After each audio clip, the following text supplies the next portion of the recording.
हरे कृष्ण. तर सर्वांचं हार्दिक स्वागत आहे आजच्या या कक्षेमध्ये.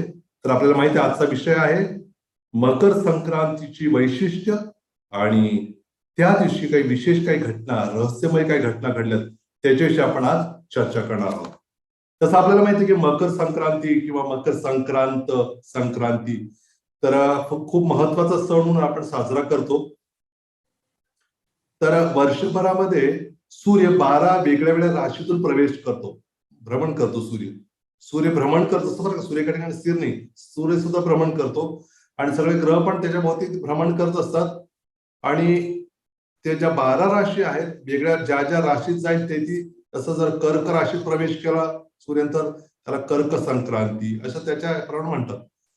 तसं मकर संक्रांतीमध्ये होतंय काय की सूर्य हा मकर राशीमध्ये प्रवेश करतो, म्हणून त्या संक्रांतीला मकर संक्रांती म्हणतात. सूर्याच्या भ्रमणावरती ते सगळं अवलंबून आहे. आणि मग आपल्याला असं आश्चर्य वाटेल की मग हे बाकीच्या संक्रांतीच्या पेक्षा मग मकर संक्रांतीला काय जास्त महत्व. त्याला जास्त महत्व देण्याचं कारण असं आहे की वर्षाचे 2 भाग होतात त्याचे 6-6 महिन्याचे. एका भागाला उत्तरायण म्हटले, एका भागाला दक्षिणायन म्हटलेले. आणि मकर संक्रांती म्हणजे सूर्य जेव्हा मकर राशीमध्ये प्रवेश करतो तेव्हा त्याला मकर संक्रांती म्हणतात. आणि त्या दिवसापासूनच उत्तरायण सुरू होतं, म्हणजे सूर्य मकर राशीत प्रवेश करतोच, त्याचबरोबर उत्तरेच्या दिशेने पण थोडं जातो. आणि पुन्हा 6 महिने झालं पुन्हा मग सूर्य जेव्हा कर्क राशीत प्रवेश करतो तेव्हा काय होतं, पुढचे 6 महिने दक्षिणायन सुरू होतं. आणि त्यामुळं या उत्तरायणाचं महत्व असं विशेष करून आपल्याला भीष्म पितामहांविषयी आपण ऐकलेलं आहे. ते वाट पाहत होते उत्तरायणाची. तो चर्चा करूयाच आपण त्या मकर संक्रांतीच्या दिवशी काय काय घटना घडल्या ते. पण त्याच्या आधी सूर्याच्या विषयी थोडं जाणून घेऊया. आणि हा जो सूर्यदेव आहे, सूर्यदेवाचं नाव विवस्वान आहे. आणि सूर्याचा आपला रथ आहे वेगळा, रथावरती स्वार आहे सूर्यदेव. तर सूर्यदेव हे भगवंताचे विस्तार, त्यांना सूर्यनारायण पण म्हटलं जातं. एवढं सूर्यासारखं कार्य कोणी साधारण व्यक्ती करू शकत नाही, एवढं प्रकाश, एवढं उष्णता देणं वगैरे वगैरे इतरही गोष्टी. आणि हा जो सूर्य आहे असं म्हटलं ब्रह्मसंहितेमध्ये, हा सूर्य हा ग्रहांचा राजा आहे. ब्रह्मदेव म्हणतात या चक्षुरेश सविता सकल ग्रहण राजा समस्त सुरमूर्ती अशेष तेजः यस्याज्ञया भ्रमति समृत काल चक्र गोविंदमादि पुरुषम तमहं भजामी. म्हणजे हा सूर्य ग्रहांचा राजा आहे, पण हा भगवान श्रीकृष्णाच्या नारायणांच्या आज्ञेनुसार काय करतो, भ्रमण करत असतो. त्यामुळं हा जो सूर्यदेव आहे त्या सूर्यदेवाचा रथ पण आहे. आणि तो जो रथ आहे त्या रथाचं वैशिष्ट्य, त्याला एकच चाक आहे. त्या रथाला किती चाक आहे, एकच चाक आहे. एका बाजूला ते पिवट आहे, ते दुसरे हेच ना, एक बाजू रथ आहे म्हटलं चाक आहे, म्हणजे दुसऱ्या बाजू गट्टू असतो. तर तो एका पर्वतावर आणि दुसऱ्या एका पर्वतावर असतात. फार ते विस्तारानं सांगायचं नाही आता मला. भागवताच्या 5व्या स्कंदामध्ये खूप विस्तारानं आपल्याला पाहायला मिळेल. आणि थोडक्यात आपल्याला एक हिंट देतो त्या सूर्यदेवाविषयी माहिती म्हणून. तर त्या रथाच्या चाकाला संवत्सर म्हणतात. संवत्सर एकच चाक आहे आणि ते कालचक्र आहे. ते चाक म्हणजेच काय, ते चाक म्हणजेच कालचक्र आहे. आणि असं होतं की जेव्हा त्या हे जे चाक आहेत ते जेव्हा, म्हणजे ते चाकाने सॉरी एकच ते चाक जेव्हा फिरतं तेव्हा काय, मग हे सगळं वेगळं काळ म्हणतो आपण, दिवस आहे, रात्र आहे, किंवा सगळे 6 महिने दक्षिणोत्तरी सगळं त्याच्या फिरण्यावर आहे.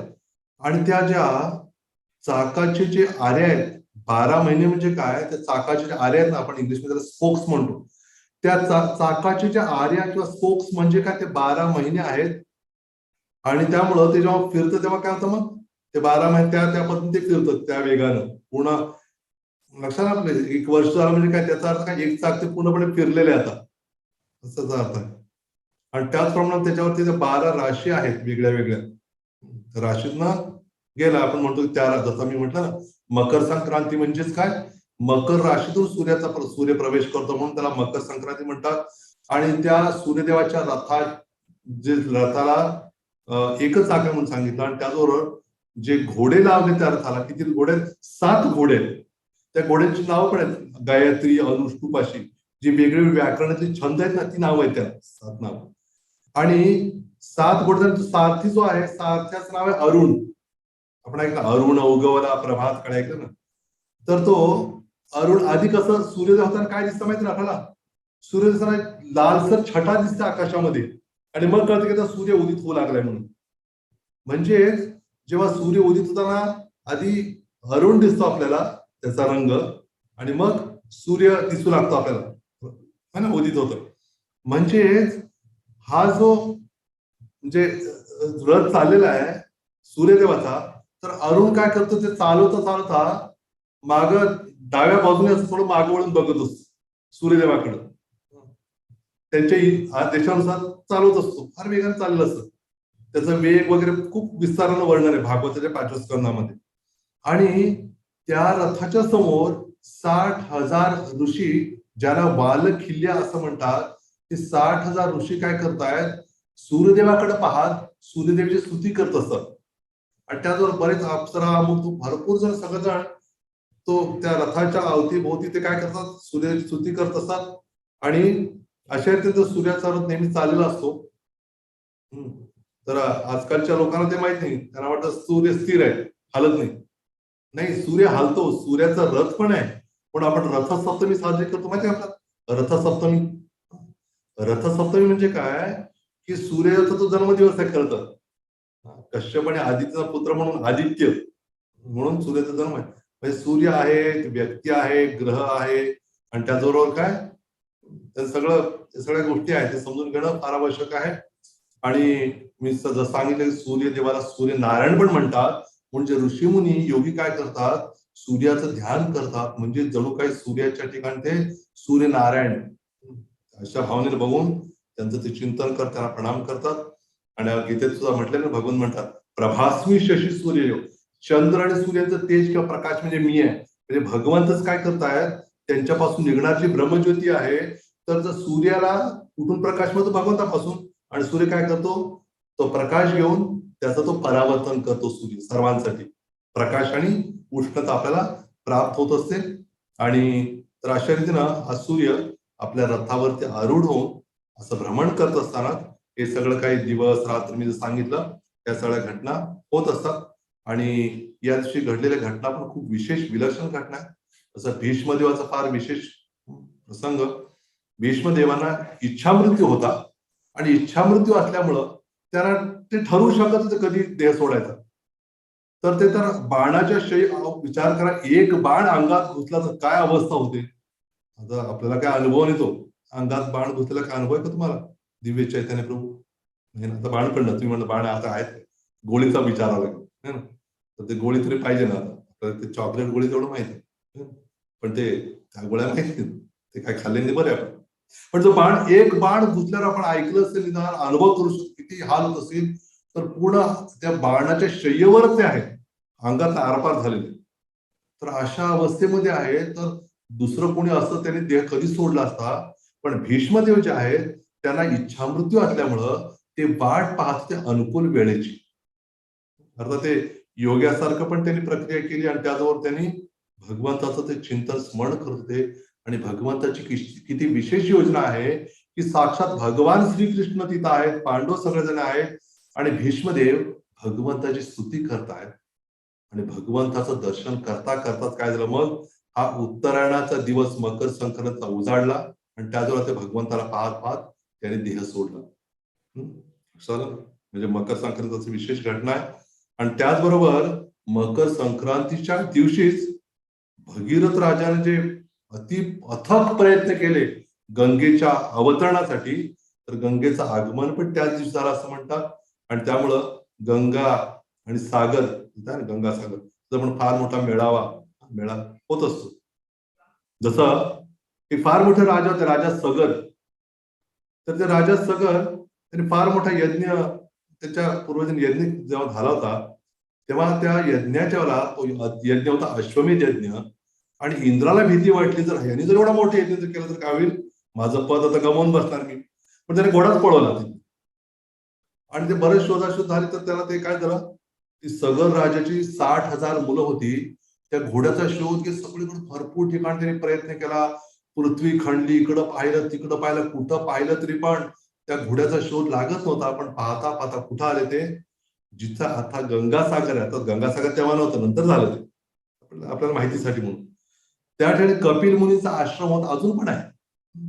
आता ज्यांना दिव्य दृष्टी आहे ते कपिल भगवंताला पाहू शकतात. तर त्या ठिकाणी कपिल भगवंताचा आश्रमात कपिल भगवंत होते, तिथं ध्यानस्थ होते.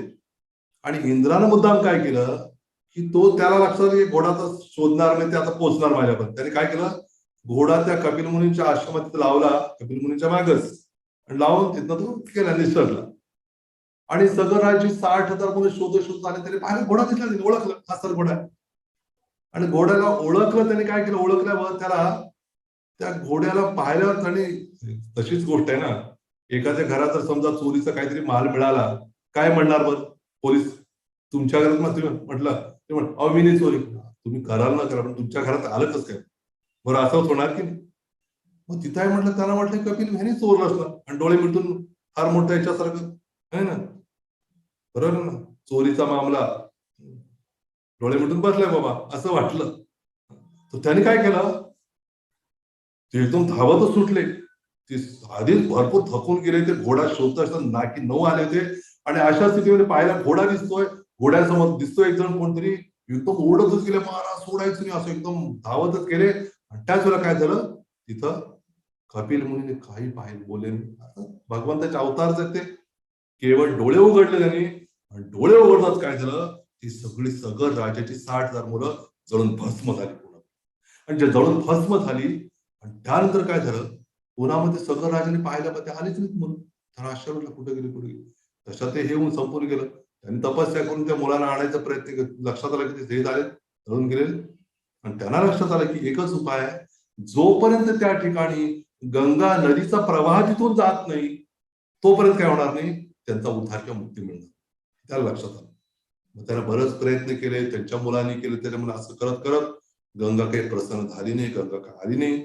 मग राजा भगीरथ त्यानं पाहिलं की आपले पूर्वज अशा स्थितीमध्ये आहेत, तर त्यांनी ठरवलं की मी काय करून, मी प्रयत्न करेन. त्यांनी खूप तपस्या केली, घनघोर तपस्या केली.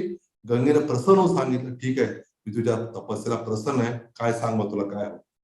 पण आपण यायचं इथे, यायचं म्हणजे काय साधी गोष्ट थोडीच आहे. अरे मी गंगा आहे, आली तर अशी जर मी तिथून निघाले समजा वरनं, तर कुठं जाईन, एवढी वेगवान आहे मी, एवढी मी वेगवती आहे, काय होईल, मी खाली रसातळात जाईन निघून, सगळं भेदून पृथ्वी वगैरे. त्यामुळे असे कोणतरी व्यक्ती पाहिजे जो मला धारण करणारा पाहिजे. सगळी गंगा प्रसन्न झाली. काम थांबलं का, अजून काय मुद्दा सुटला नाही. मग त्याने काय केलं, भगीरथाने ओळखलं शिवजीच काय करू शकतात, त्यांच्यामध्ये सामर्थ्य नाही. शिवजी फार मोठे वैष्णव आहेत, वैष्णवानाम यथा शंभो, आणि त्यांना जर सांगितलं ते नक्कीच धारण करतील गंगेला, कारण त्यांच्यामध्ये सामर्थ्य आहे. ते भगवंतचे भक्त असल्यामुळे त्यांनी परत शिवजींना प्रसन्न करण्यासाठी तपस्या केली. शिवजी प्रसन्न झाले. म्हटले काय हवंय तर, काय एवढी तपस्या करतो. म्हणे गंगेला इथं अवतरण करण्यासाठी प्रार्थना केली, पण गंगेचं म्हणणं तर कोणी ते धारण करणार पाहिजे, आणि मला निश्चित माहिती आहे की आपण ते धारण करू शकता गंगेला. आणि शिवजी खूप प्रसन्न झाले. का प्रसन्न झाले, कारण त्याला माहित आहे ही गंगा नदी जेव्हा भगवंतानं वामन अवतार घेतला होता, त्यावेळेला ही गंगा नदीच काय झाली होती, भगवंताच्या चरणातून प्रकट झाली होती.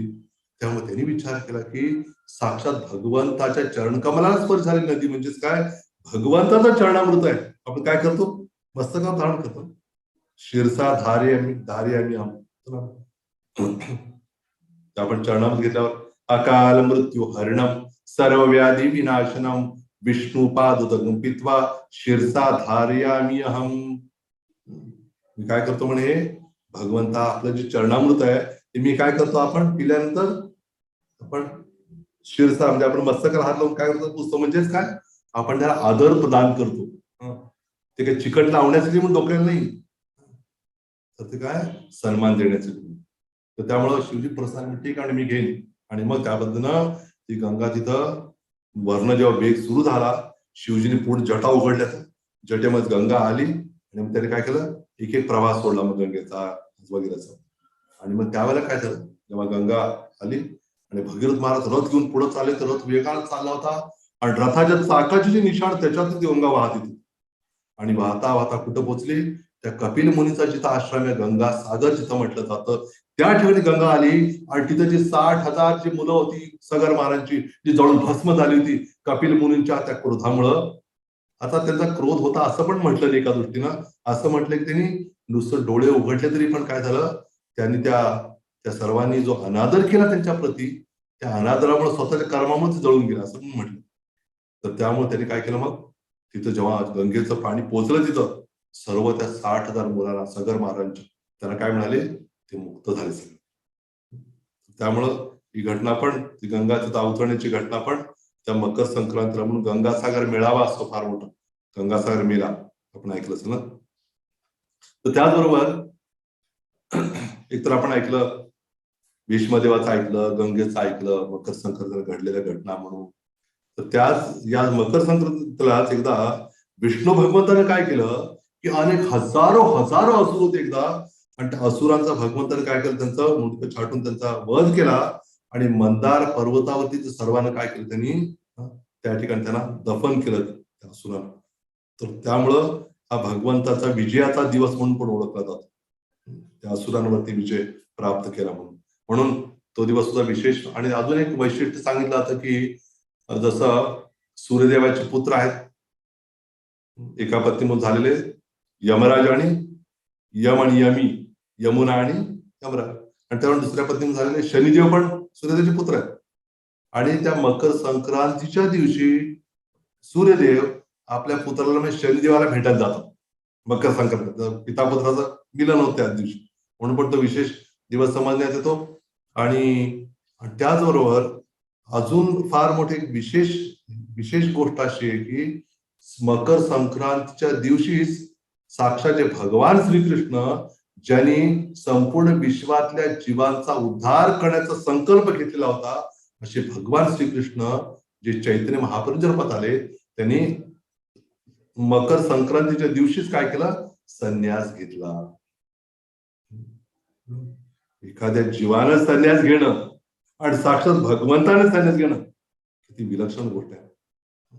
तर संन्यास का घेतला जातो, काय कारण संन्यास घेऊ, संन्यास घेण्याचा उद्देश आहे की जीवांना काय प्राप्त व्हावं, कृष्ण भावना प्राप्त व्हावी सहज रीतीनं. कारण लोक कृष्ण भावना स्वीकार करायला इच्छुक नाही आहेत. काय करतात लोक, कृष्ण भावना नकोय त्यांना, त्यांना कुठली भावना हवी, भौतिक भावना, भौतिक जग हवंय त्यांना. पण भगवान श्रीकृष्ण एवढे एवढे दयाळू आहेत की ती एवढे दयाळू बनतात की ते आपल्या सीमा ओलांडून जातात. आपणही तेवढी दया करू शकत नाही. आपण ऐकलं की नाही, जेव्हा ध्रुव महाराज लहान 5 वर्षाचे होते, त्यांच्या सावत्राईने काय केलं, वडिलांच्या मांडीवर बसण्यापासून परावृत्त केल्यावर काय झालं होतं माहिती ना आपल्याला, रडत गेले आईकडे सुनीतीकडे, आणि सुनीतीने सांगितलं, अरे बाळा,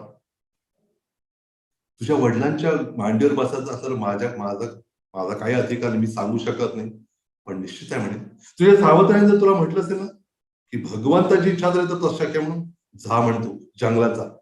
तुला असं वाटेल कदाचित ही कसली आई आहे, म्हणजे आपल्या मुलाला बाहेर जंगलात पाठवू लागली, तिला काय वाटतं की नाही, वाघ सिंह असतात खाऊन टाकतील वगैरे, कसं सोडते बरं बाहेर. त्याने म्हटलं नाही, पण सुनीतीने लगेच म्हटलं, अरे बघ म्हणे पुत्र, तुला मी पाठवते म्हणे जंगलामध्ये, कारण मी काय म्हणे करू शकते, मी एका आईचं प्रेम तुला देऊ शकते, पण भगवान श्रीकृष्ण काय करू शकतात, लाखो मातांचं आईचं प्रेम ते देऊ शकतात म्हणे, एवढे ते वात्सल्य मूर्ती आहेत भगवंत. त्यामुळं ते जर तुला भेटले तर तुला आईच्या जे प्रेमाची जी हा भूक आहे ती पूर्णपणे काय त्याच्याने तू तृप्त होशील. त्या भगवंताला तू भेट म्हणजे जंगलात जाऊन. आणि जोपर्यंत ध्रुव महाराज तिथं होते, तपस्या करत होते, तोपर्यंत तिकडं सुनीती ध्रुव महाराजांनी भगवंताला प्रार्थना करतो, भगवंता लहान मुलं आपण काळजी घ्या, त्याच्यावर कृपा करा. तसं मग सांगायचा हाच उद्देश आहे की चैतन्य महाप्रभूंनी ही कृपा करण्यासाठी स्वतः भगवंत आहेत, लाखो लाखो मातांचं जे वात्सल्य आहे ते त्यांच्या हृदयात आहे, म्हणून भगवंताला म्हटलंय भक्तवत्सल.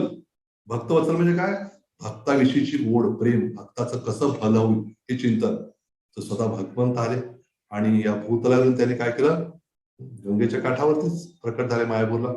आणि मग त्यांनी पाहिलं की ते संस्कृत शिकवायचे मुलांना, आपण ऐकलं ना, संस्कृत शिकवायचे. पण संस्कृत शिकवताना झालं काय, जेव्हा ते गयाला जाऊन दीक्षा घेऊन आले, संन्यास दीक्षा हरिनाथ दीक्षा घेऊन आले ईश्वरकडनं, हरे कृष्ण म्हणून नाचू लागले, गाऊ लागले, त्यांच्यात परिवर्तन असताना ते मुलांना व्याकरण शिकवता शिकवता गोपीचे नाव सांगू लागले, राधाचं नाव, व्याकरण ते गुंफून सांगू लागले. ते मुलं म्हटली, निमाई पण आधी किती चांगलं शिकवत होता, आता का असं का फक्त शिकवू लागलाय, गोपीचं नाव सांगतो, हे करतोय. तर त्यांना आवडलं, ते चिडू लागले. तर चैतन्य महाप्रभू इतक्या भावाविषयात त्यांना ते आवडलं नाही, म्हणाले निंदा करते ते गोपींची वगैरे, म्हणते काय, चिडून त्याला मारायला धावले. त्यांनी परत सगळा गोबाटा केला, म्हणे हे म्हणे निमाई पण काय करायला लागलं, ते आम्हाला मारायला धावला, म्हणे मारू लागला. मग चैतन्याने ओळखलं की मी आलोय कशाला बाबा, उद्देश काय माझा, या सर्व जीवांना जी कृष्ण भावना आहे, की त्यांचीच खरोखर त्यांचंच ते आहे है ना, म्हणजे त्यांचीच ती प्रॉपर्टी आहे, त्यांचीच हक्क आहे, मालमत्ता आहे, त्याला ते विसरून गेले, ते द्यायला मी आलेलोय. पण यांनी जर माझी निंदा केली, माझा अनादर केला तर काय होईल, याने कृष्ण भावना भेटणार कशी, मग या जगात अशी तडफड राहतील. म्हणून त्यांनी काय केलं माहिती आपल्याला, चैतन्य म्हटलं मला काय करायला लागणार, म्हणजे आता मला संन्यास घ्यावा लागणार, कारण मी संन्यास घेतला तरच काय होणार, निश्चितच त्याला कळून येईल महत्व, बरोबर आहे की नाही. तर संन्यासी म्हणजे संन्यासाला आदर देतो, सन्मान दिला जातो ना. तर चैतन्य आपण ओळखलं, मी जर संन्यास घेतला तर काय होईल, सर्वजण मला सन्मान करतील, म्हणजे अनादर होणार नाही, आणि अनादर होणार नाही याचा अर्थ काय होईल, ते निश्चितच त्यांना कृष्ण प्रेमाची प्राप्ती होईल. विचार करा, आपल्याला एखाद्याने एखादी गोष्ट सांगितली करायला, आपण त्यांचा जर अनादर करत असतो, त्यांची कृपा मिळेल का आपल्याला, त्यांचा आशीर्वाद मिळेल का. आपण असं म्हणू शकतो का, हो आशीर्वाद द्या मला तुम्ही, मिळेल का तसा आशीर्वाद, आशीर्वाद मागायची पद्धत असते की, किती विनम्रता पाहिजे त्याच्यासाठी. म्हणून चैतन्य स्वतः पण भगवान असून पण त्यांनी विनम्रता शिकवली आपल्याला, कसं भक्तीसाठी कसं आपण तरसलं पाहिजे हे शिकवलं. आणि म्हणून त्या मकर संक्रांतीच्या दिवशी साक्षात भगवान श्रीकृष्णाचे अनंतकोटी ब्रह्मांडाचे नायक आहेत, त्यांनी काय केलं, ठरवलं संन्यास घ्यायचा म्हणून. आता विचार करा परिस्थिती कशी आहे. आपण भौतिक दृष्टीने बघायला गेलो तरी भयानक अवस्था, की आई घरात आणि नुकतंच विवाह झालेला आहे, चैतन्य प्राय 24 वर्षाचे, आणि त्यांची जी पत्नी विष्णुप्रिया अगदी लहान वयाची, आणि अशा स्थितीमध्ये त्याने ठरवलं की मला हे सर्व जीवांच्या कल्याणासाठी काय केलं पाहिजे, हा त्याग केला पाहिजे. म्हणे माहिती ना, कुछ पाने के लिए कुछ खोना पडता है. पण लोक भौतिक गोष्ट प्राप्त करण्यासाठी भौतिक गोष्ट सोडतात, पण भक्त काय करतात, भगवंताच्या प्राप्तीसाठी भौतिक गोष्टी त्याग करतात. त्यांनी शिकवलं आपल्याला. आणि मग त्यांनी काय केलं, की आदल्या रात्रीला काय झालं, ते विष्णुप्रियाला लक्षात आलं. काय लक्षात आलं, की काय होत आहे, काहीतरी थोडस कानावर आलं तिच्या, की माझे पती काय करणार, संन्यास घेऊन जाणार आहेत. आणि पतीने संन्यास घेतला म्हणजे बस, पत्नीने कधी पाय भेटायचं नसतं त्यांना, तोंडे पाहायचं नसतं, अशी विधी आहे, पद्धत अशी. मग तिला घाबरली, म्हणजे आता जर केलं तरी कधीच भेटू शकणार नाही. मग तिने विचारलं, हो म्हणे मी ऐकलंय, खरंय का, काय, की म्हणे आपण संन्यास घेऊन जाणार आहे का. तर चैतन्यप्रभू आधी काही बोलले नाही, नुसतं हसले. मग ती म्हणाले की तुम्ही असं का करता, म्हणजे मला सोडून का चाललाय तुम्ही.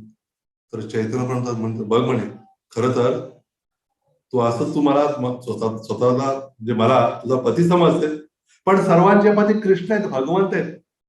त्यामुळं तू तू जेव्हा स्वीकार करशील कृष्णच पती आहेत म्हणून, तेव्हा मी गेलं तर तुला त्याचं काही वाटणार. आता स्वतः कृष्णच आहेत, तेच भगवंत आहेत, तेच पती आहेत तिचे खरे पण. आणि मग त्यांनी सांगितलं, बघ म्हणे तू चिंता करू नकोस, कारण मी जाऊन काय करणार आहे, नाम संकीर्तनाद्वारे जीवाला आकर्षित करून जीवाला परत भगवत धामाची प्राप्ती करून घेण्यासाठी मी सहाय्य करणार जीवाला, त्याच्यावर कृपा वाटणार. आणि मग तिची समजूत घालत असताना त्यांनी काय केलं, मग चतुर्भुज रूप दाखवलं आपलं चैतन्य महाप्रभू. जेव्हा चैतन्य महाप्रभू चतुर्भुज रूप पाहिलं, तेव्हा त्याची खात्री पडली की हेच काय, हे साक्षात भगवंतच माझे. मग त्याला खूप आनंद झाला, तिला लक्षात आलं, ठीक आहे म्हणे, तुमच्या कार्यात सहभाग तर मी घेऊ शकत नाही तिथे येऊन, पण तुम्हाला मी पूर्णपणे माझा पाठिंबा आहे. आपण निश्चितपणे काय करा, संन्यास घेऊन जीवांचा उद्धार करा. तर त्यामुळे भगवंतानं काय केलं, त्या मकर संक्रांतीच्या दिवशी संन्यास घेतला. आणि संन्यास घेण्याची लीला पण एवढी विलक्षण आहे, की चैतन्य महाप्रभूंनी हरिनाम दीक्षा घेतली होती ईश्वरपुरींकडनं, आणि चैतन्य महाप्रभूंनी संन्यास घेतला केशव भारतीकडनं. केशव भारतीकडे गेले आणि म्हटले, बाकी तर सगळा हाहाकार उडाला होता, पण चैतन्य इतके सुंदर केस होते, खांद्यापर्यंत येणारे केस, ज्या केसामुळं त्यांचं नाव केशव पण आहे, केशव भगवंताचं, अतिशय सुंदर केस भगवंताचे.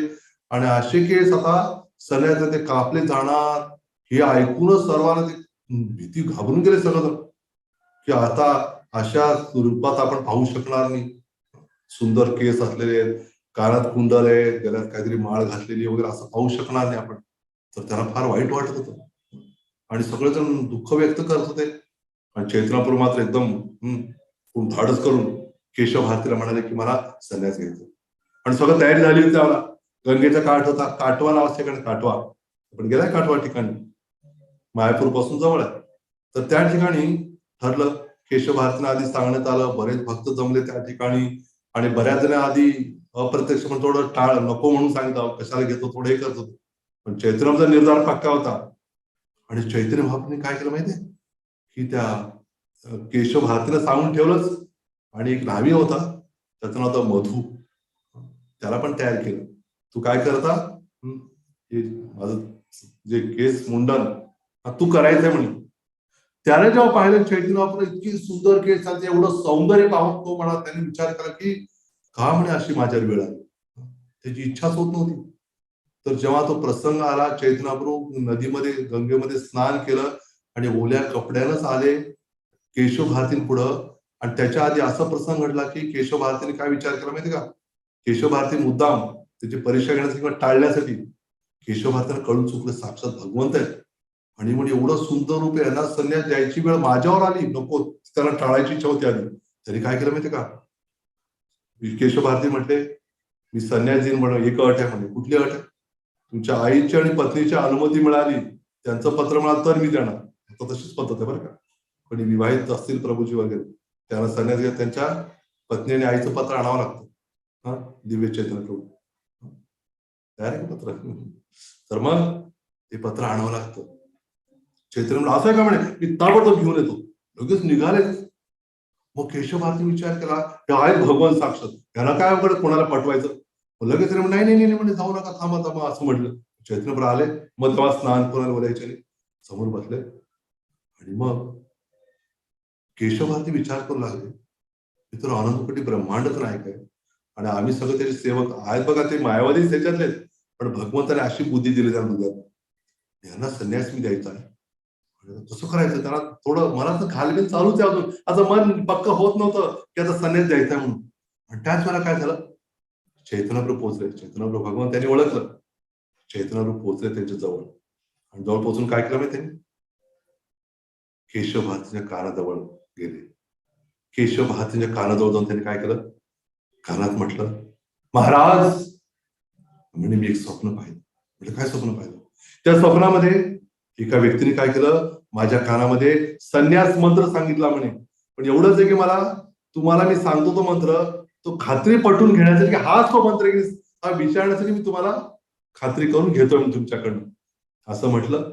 आणि मग काय झालं की केशवभारती म्हणा, हा सांग बरं. आणि केशवभारती कानात सांगितलं, अर्थात तो वैष्णव मंत्र आहे, वैष्णवाचे संन्यास मंत्र आहे. आणि केशवभारती मायावी संप्रदायाची होती. तर चैतन्य मायावी संप्रदाय घेण्याचं कारण की त्याला मायावी संप्रदाय फार फेमस होता शंकराचार्यांचा. त्यामुळे त्यांच्याकडून घेतलं मी, लोकांना वाढावा विशेष काहीतरी, अजून जास्त प्रचार वाढेल अशा उद्देश. तर मग त्यामुळे त्यांना तो मंत्र त्यांना सांगणं आवश्यक, म्हणजे सांगितलं ते म्हटले की तो मंत्र ऐकलं एवढं, आणि भगवंताच्या मुखात ऐकलं कोण पागल होणार नाही सांगा बरं. तर केशव भारती जेव्हा तो मंत्र ऐकला, ऐकल्यावर केशव भारती एवढे विशेष त्याला आनंद झाला. ते म्हटले असा मंत्र मी कधीच ऐकला नाही हो. पण म्हणाले की तुम्ही सांगितला म्हणजे हाच मंत्र आहे. तर त्यामुळे त्यांनी सांगितलं ठीक आहे म्हणे, हा बरोबर मंत्र आहे हा मंत्र. मग चैतन्य म्हटलं बरोबर आहे ना, ठीक आहे, मग मला संन्यासावर तुम्ही तो मंत्र द्या म्हणे. झालं काय एका दृष्टीनं, एका दृष्टीने काय झालं, चैतन्यामध्ये त्यांना दीक्षा दिली आहे. आणि मग वैष्णव दीक्षा, वैष्णव संन्यास, आणि त्यांच्याकडे संन्यास घेतला. आहे की नाही, किती भगवान चालू आहे की है ना, भगवान किती बुद्धिमान, कसं युक्ती करू शकतात. तर त्यामुळं शक्तीपेक्षा युक्ती श्रेष्ठ आणि युक्तीपेक्षा भक्ती श्रेष्ठ. भक्ती करायची आपण, लक्षात घ्यायचं. म्हणून काय झालं, चैतन्य बसले तिथं. तो जो मधु नावाचा जो केस कर्तन करणार आलेला होता, त्याच्या हातात तो वस्त्र होता. त्याने हातातल्या वस्त्राकडे पाहत होता. आणि त्याचबरोबर चैतन्य अतिशय सुंदर रेशमी केसाकडे पाहत होता. त्याने मनात विचार केला, का बरं हा व्यवसाय मी स्वीकारला असेल, ही वेळ मला माझ्या जीवनात यायची होती का, एवढे सुंदर केस कापायचे. त्याची इच्छाच होत नव्हती. चैतन्याने सांगितलं बाबा तुला हे करायचंय. त्यामुळे त्याने काय केलं, ते घेतलं आणि मग तो केस काढण्याचा प्रयत्न करू लागला. आणि असं म्हटलं की चैतन्यावर स्पर्श करता तो भाव विभोर झाला, रोमांचित झाला. आणि भाव विभरून काय झालं, त्याला ते कापता थोडं कापायचा, ते केस पडलेलं बघायचा, रडायचा, नाचायचा. पुन्हा असं दिवस लागला, दिवस गेला. केस कापायला किती वेळ लागतो, पटकन होत आहे. आता जो एक्सपर्ट असेल त्याला तर काहीच वेळ लागत, बरोबर आहे की. विशेष म्हणजे केस कापायची दुकान असतं सलून वगैरे, आपण गेले काय झटपट होत आहे, एवढे वेळ लागत नाही. तर तिथं मात्र त्याला तसं वेळ लागला. का बरं, कुणाच्याही करतोय तो, साक्षात चैतन्य महाप्रभूंचे केस. त्यामुळे त्याला ते राहून राहून हे वाटत, कसं करू मी, कसं करू. आणि तरी पण ते करत करत त्याने काय केलं, ते पूर्ण संपवलं. पण त्याने एक जाणवलं, कोणाला, त्या जो मधु नावाचा जो नाव त्याला जाणवलं की हे साक्षात भगवंत आहे. आणि भगवंताची सेवा करण्यात त्याला ते विशेष भाग्य लाभलं. त्याचं पण काहीतरी विशेष कनेक्शन नक्कीच असणार भगवंताशी, त्याची निवड करण्यामागचं कारण. तर त्यामुळं ते सगळं त्याने केलं. आणि केल्यानंतर त्यानं ठरवलं की हे यापुढे मी माझ्या जीवनामध्ये कधीच कोणाचे केस कापणार नाही, ठरवलं. आणि तो त्याच्या हृदयामध्ये एवढा मधुर अनुभव येऊ लागला हृदयातनं, कारण साक्षात चैतन्य आपण बघणंच नाही, त्यांना स्पर्श करणं, एवढं जवळ त्यांच्या पूर्ण केस कापेपर्यंत. म्हणजे काय झालं, तर इतकं विशेष भाव प्रकट झाला त्याच्यामध्ये. असं म्हटलंय चैतन्य भागवतामध्ये की त्या दिवसापासून तो मधुर भाव त्याच्या हृदयात उत्पन्न झाल्यामुळं त्याने ते नावी केस कापण्याचा व्यवसाय थांबवून काय केलं, मिठाई बनवू लागला, मिठाई. आणि बंगालमध्ये मिठाई खूप प्रसिद्ध आहे, खूप प्रकार असतात मिठाईचे. तुम्ही कधी गेला तिकडे मायापूरला तो कळेल, भरपूर प्रकारची मिठाई असते, दुधाचे विशेष करून. त्यामुळं ते बनवू लागला म्हणे. आणि विशेष म्हणजे त्याने बनवली मिठाई जे कोणी खायची त्याला वाटत, काय टेस्ट, वा काय सुंदर स्वाद आहे. का बरं, नुसतं ते जिभेला स्वाद लागायचं नाही, हृदयाला पण आनंद व्हायचा. का बरं, कारण चैतन्य महाप्रभूंच्या कृपा त्याच्या हृदयामध्ये पूर्ण भरलेली होती. किती विलक्षण गोष्ट आहे ना. ज्या मकर संक्रांतीची आपण चर्चा करतोय, तो मकर संक्रांतीला चैतन्यापूर्ण संन्यास घेऊन आपल्याला किती मोठी थोर कृपा केलेली. स्वतः भगवंत येऊन हे सगळं करतात आपल्यासाठी, जीवाच्या उद्धारासाठी. भगवंताच्या हृदयात असं म्हटलेलं आहे की प्रभुपाद म्हणतात की आपल्याला जेवढी तळमळणे भगवंताकडे जायची, त्याच्यापेक्षा कितीतरी पटीने अधिक तळमळ भगवंताला आहे की या जीवानं माझ्याकडे यावं. म्हणून तो जीव परत भगवंताकडे कसं जाईल याचं नेहमी भगवंत चिंतन करत. कधी जसं एखादं मूल जर हलवलं असेल तर आई वडील वाट बघ, कधी येईल, कधी कधी योजना म्हणतात, तिकडनं जावा, तू तिकडं जा, तिकडं जा. तसं मग हे तर भगवंत आहे. तर त्यांना तर आपल्याविषयी किती पटीनं जास्ती भावना आहे. पण भगवंत वाट बघत असतात अशा भक्तांची, म्हणजे त्यांच्याकडे परत यावं म्हणून. आणि मी बऱ्याच वेळा सांगितले, भगवंता धामा जेव्हा जीव पोहोचतो तेव्हा काय होतं, मग राधा कृष्ण, नंद महाराज, यशोदामाई, कृष्ण बलराम सगळे वाट बघत, सगळे नाचतात गातात एखादा जीव तिथं पोहोचल्यावर. याचा अर्थ किती आपण त्यांच्यासाठी हवा या भोवती जगत होते का आपल्यासाठी. आपण आलं तर समोर करते आणि मग काय, मागं परत वेगळंच देखावा. देखावा असतो ना, अमुक उत्सवाचा हा देखावा झाले, काढून टाकतात देखावा. देतात ना हवामान, आणि झाले काय, गेले की हवेत काढून गेले, देखावा संपला, एवढा दिवस होता. तसं आपला भक्तीचा देखावा होऊ नये यासाठी चैतन्याने आपल्याला सगळं शिकवून दिलेलं आहे. आणि ते जे शिकवलंय तसं आपण त्याचं पालन केलं गंभीर, तर काय होणार, चैतन्य नक्कीच प्रसन्न होतात आपल्यावर. आणि मी सांगितलं, चैतन्य आपण जेव्हा संन्यास दंड त्यांच्या गुरुने काय केलं, ते भगवे वस्त्र दिले. एक वरती उत्तर वरचं वस्त्र आणि खाली असं वस्त्र, दोन्ही वस्त्र दिली. दंड पण दिला त्यांच्या हातात. आणि दंड देऊन काय केलं, मग चैतन्याकडून ते घेतल्या संन्यासासाठी एवढा आनंद झाला, एवढं भाव करून नाचू लागले. आणि ते केशव भारती बाकी सगळे नृत्य करू लागले. त्यांचं नृत्य बघून आधी त्यांना ते केस गळून पडल्यावर खूप रडू लागले, दुःख करत होते. पण त्यांनी बघितलं की केस नसताना पण एवढे सुंदर दिसत आहेत भगवंत, त्यामुळे आनंद झाला. आणि चैतन्य एवढा आनंद नाचत होते की केशव भारती थोडे वयाने जास्त वयोवृद्ध होते. आणि ते मायावादी संप्रदायाचे आचार्य असल्यामुळं त्यांच्यामध्ये नाचणं हे ते सगळं केलं जात, माया समजत ते बसले ते. चैतन्य काय केलं, एवढा आनंदाचा उद्रेक झाला त्यांच्या हृदयामध्ये. त्यांनी काय केलं, चैतन्य जाऊन ते केशव भारतीकडे गेले, त्याने आलिंगन दिलं आणि आलिंगन दिल्यावर काय झालं, त्यांना तसं आलिंगन देतात केशव भारती हृदयामध्ये पण कृष्णप्रेम एकदम काय झालं उचंबळून आलं. आणि ते उचंबळून आल्यामुळं त्याला पण राहावं, त्यांच्या हातात दंड उचलून टाकून दिला. ते पण भावेवरून नाचू लागले दोघ जण. सगळे बघतच राहील. गुरु आणि शिष्यामधलं जे काय त्यांचं जे दिव्य नातं आहे ते कोणाला आपल्यासारख्याला काय कळू शकणार. तर अशा ते पण नाचू लागले, गाऊ लागले. तर अशाने ह्या मकर संक्रांती दिवशी काय केलं, चैतन्याने संन्यास घेऊन जीवांवर विशेष विशेष कृपा केली, ज्याद्वारे काय होईल चैतन्यपद आपण अधिक स्मरण करू शकतो. आणि चैतन्य संन्यास घेऊन तिथंच नाही थांबले काठामध्ये. तिथनं मग त्या गुरुना म्हणाले की मला काय करायचंय, मला वृंदावन जायचंय, आपण आदेश द्या.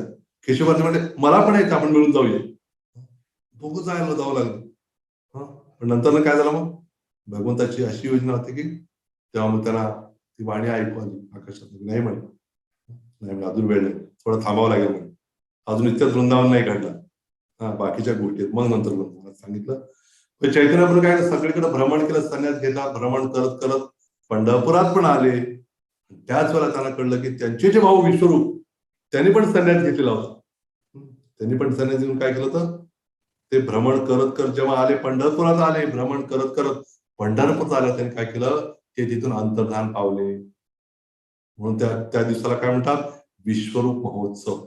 आणि त्याच दिवशी काय केलं, प्रभुपादांनी संन्यास घेतला होता, संन्यास दीक्षा. तर असं सगळं कनेक्शन आहे. मकर संक्रांती फार विशेष सण आहे आपल्यासाठी. आणि आपण हीच त्या दिवशी आपण तिळगुळ वगैरे पण असतं ना, तिळगुळ घ्या गोड गोड बोला, एक दिवसच म्हणतो ना आपण तिळगुळ घ्या गोड बोला. आणि बाकी दिवस काय जण म्हणतात तिळगुळ घ्या आज तरी गोड बोला, असं नवीनच काढलेलं आहे. थोडा बदल केलाय, कारण काळाच्या दृष्टीने, काळाच्या ओघात. आणि त्यांना कळलं की इतर दिवशी बोलत नाही, त्याला आज तरी बोलतील गोड.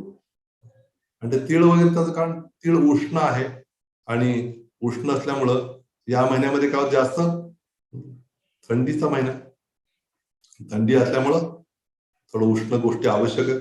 अशी सगळी व्यवस्था केलेली आहे त्या दृष्टीने. अमुक उत्सवाला सणाला हे घ्यावं ते घ्यावं का सांगितलं, कारण बघा किती विशेष गोष्ट आपल्या शास्त्रामध्ये जे काही सण वगैरे आहेत त्या सणाच्या वेळेला आहार आणि भक्तीचं पण कनेक्शन केलेलं आहे. नुसतं भक्ती करा आणि काय खाऊ नका, काही पण खावा असं नाही. ते सगळं कॉम्बिनेशन केल्यामुळे काय होतं, आपण ते सगळं सांभाळून करता करता आपण भगवंताची प्राप्ती सहज करून जातो. अशी सगळी व्यवस्था केलेली आहे. तर त्यामुळं त्या दिवशी आपण तिळगुळ हे करतो, त्याचं आस्वादन घेतो, वाटतो. आणि त्या दिवशी बरेच जण नवीन धान्य वगैरे पण त्याचं पण त्याचं पण हे करतात, घेतात, स्वीकार करतात. भगवंताला ते अर्पण केलं जातं. आणि सूर्यदेवाला पण प्रार्थना केली जाते त्या दिवशी. सूर्यदेव आरोग्य प्रदान करणारे सूर्यदेव है ना, आरोग्य. तर त्यामुळं सूर्यदेवाला प्रार्थना केली जाते, सूर्यदेवा, सूर्यनारायणा, आपण मला असं चांगलं आरोग्य द्या, जेणेकरून या चांगल्या धडधाकट शरीराद्वारे मी काय करू शकेन, आपली सेवा अधिक चांगल्या रीतीने करू शकेल. असं नाही मला चांगलं धडधाकट शरीर द्या, मी सिनेमा हे ते सगळं बघत बसेल. नाही, त्यासाठी कशासाठी, भगवंताला त्यांची सेवा करण्यासाठी, भक्तांची सेवा करण्यासाठी. तर असं भक्त मागत असतात. आणि त्या दिवशी त्यामुळं जसं माहिती आपल्या सूर्यदेवाचं दक्षिणायन उत्तरायण मी बोललोच. तर दक्षिणायनाच्या काळामध्ये कर्क राशीमध्ये सूर्याने प्रवेश केलेला असतो. आणि त्यावेळेला त्या दक्षिणायनाच्या काळामध्ये दिवस छोटा असतो, लहान असतो. आणि या उत्तरायणाच्या काळामध्ये मोठा दिवस वाढत असतो, मोठा दिवस. तर त्यामुळे या काळामध्ये आपल्याला चांगली संधी मिळते. आणि विशेष करून आपण सूर्योदयाच्या आधीच तयारीत राहायचं. आपण सूर्याचं असं म्हटलेलं आहे, जे भगवंताचे भक्त आहे ते सूर्योदय व्हायच्या आधीच उठतात. सूर्योदय झाल्यावर जर आपण उठत असू, म्हणजे सूर्य यायच्या आधी आपण झोपलेल्या सूर्याने जर पाहिलं, सूर्याला आवडत नाही. म्हणून भागवतात म्हटलेलं आहे की जो प्रत्येक दिवशीचा सूर्योदय आणि सूर्यास्त आपलं आयुष्य काढून घेऊन जातो. बघा आजचा सूर्योदय आणि आजचा सूर्यास्त उद्या येईल का, तो उद्याचा सूर्यास्त. पण आजचा सूर्यास्त संपला, तो परत नाही येणार. त्यामुळे आजचं आयुष्य आपल्या एक दिवसात गेलं की नाही. पण तेच आजच्या दिवशी आपण जर भगवान श्रीकृष्णांची सेवा, त्यांची भक्ती, त्यांचं स्मरण जर केलं असेल तर काय होणार आहे, आपलं तो कालावधी काय झालेला आहे, ते फिक्स डिपॉझिट झाला आपलं बँकेत. त्याचं परत वाढत जाणार व्याज, भक्ती वाढत जाणार. तर त्यामुळं ही फार चांगली आपल्याला संधी आहे. असे जे उत्सव येतात त्या उत्सवाच्या निमित्तानं आपण काय करायला हवं, की त्या त्या दिवशी भगवंताची काही विशेष घटना लीला घडली असेल त्याचं स्मरण करावं, त्याच्याविषयी ऐकावं, इतरांना सांगावं, जेणेकरून काय होईल भगवंत अधिक प्रसन्न होतील आपल्यावर. आणि भगवंत वाट बघतात कधी ते येतील परत म्हणून. आणि त्या दिवशी बरेच जण काही ना काही वाण लुटायचा वगैरे पण कार्यक्रम असतो. त्या दिवशी आपण गीता देऊ शकता सर्वांना. आवर्जून कार्यक्रम करा की असं असं आमच्याकडे कार्यक्रम आहे. माताजींना संधी हळदी कुंकू काहीतरी कार्यक्रम सांगून काय करायचं त्यांना वाण म्हणजे प्लॅस्टिकचं काय काय आम्ही लहानपणी आठवतंय मला प्लॅस्टिकचे काय ना काय द्यायचे गोळा करून. पण त्याविषयी जर गीता दिली सर्वांतर चांगलं पॅक करून झालं तर जीवनच लाभ झालं. तर त्यांना लक्षात येईल की बाबा आमच्या जीवनात अशी मकर संक्रांती पहिलीच आली ज्या दिवशी आम्हाला भगवद्गीतेचं अमूल्य धन प्राप्त झालं. त्यामुळे त्या दिवशी मकर संक्रांतीला दान देण्याची पण विधी आहे, अधिकाधिक नामस्मरण आहे, सूर्याला प्रार्थना पण करायची आरोग्यासाठी आणि भक्तीसाठी पण. कारण भगवान श्रीकृष्णांनी अर्जुनाला म्हटलं ना, अर्जुना मी काय केलं म्हणे, एमाम विवस्वते योगम प्रोक्तवान अहम अव्ययम. म्हणे मी सर्वात पहिल्यांदा कोणाला ज्ञान दिलं म्हणे गीतेत तुला जे सांगतो ते हे सूर्यदेवी भस्माला मी सांगितलं म्हणे. म्हणजे सूर्यदेवाचं काय वैशिष्ट्य आहे, त्यांनी गीता आधीच काय केलेली आहे, ऐकलेली भगवंताकडनं साक्षात. त्या दृष्टीने पण मकर संक्रांत हा सूर्याशी तर कनेक्टेड आहे आणि या सगळ्या गोष्टी ज्या आहेत आपण ऐकल्या त्याची समज आहे. तर धन्यवाद आपल्या सर्वांचे.